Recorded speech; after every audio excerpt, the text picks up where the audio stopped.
بسم اللہ الرحمن الرحیم۔ السلام علیکم ورحمۃ اللہ وبرکاتہ۔ علم و ذکر، قرآن کریم کے فضائل۔ حضرت ابو ذر غفاری رضی اللہ تعالیٰ عنہ روایت کرتے ہیں کہ رسول اللہ صلی اللہ علیہ وسلم نے ارشاد فرمایا، تم لوگ اللہ تعالیٰ کا قرب اس چیز سے بڑھ کر کسی اور چیز سے حاصل نہیں کر سکتے جو خود اللہ تعالیٰ سے نکلی ہے، یعنی قرآن کریم۔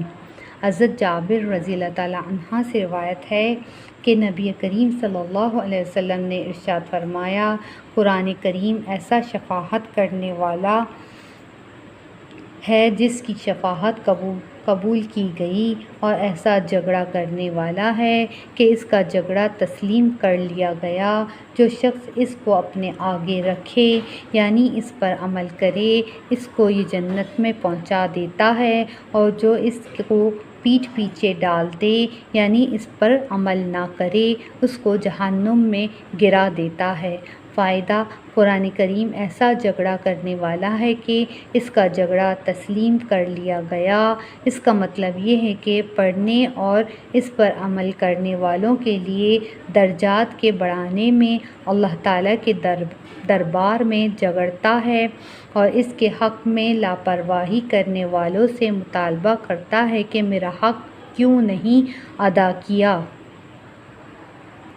حضرت عبداللہ بن عمر رضی اللہ تعالیٰ عنہ سے روایت ہے کہ رسول اللہ صلی اللہ علیہ وسلم نے ارشاد فرمایا، روزہ اور قرآن کریم دونوں قیامت کے دن بندے کے لیے شفاعت کریں گے۔ روزہ عرض کرے گا کہ اے میرے رب، میں نے اس کو کھانے اور نفسانی خواہش پوری کرنے سے روک کے رکھا، میری شفاعت اس کے بارے میں قبول فرمائیے۔ قرآن کریم کہے گا کہ میں نے اسے رات کو سونے سے روکا کہ یہ رات کو نوافل میں میری تلاوت کرتا تھا، میری شفاعت اس کے بارے میں قبول فرمائیے۔ چنانچہ دونوں اس کے لیے سفارش کریں گے۔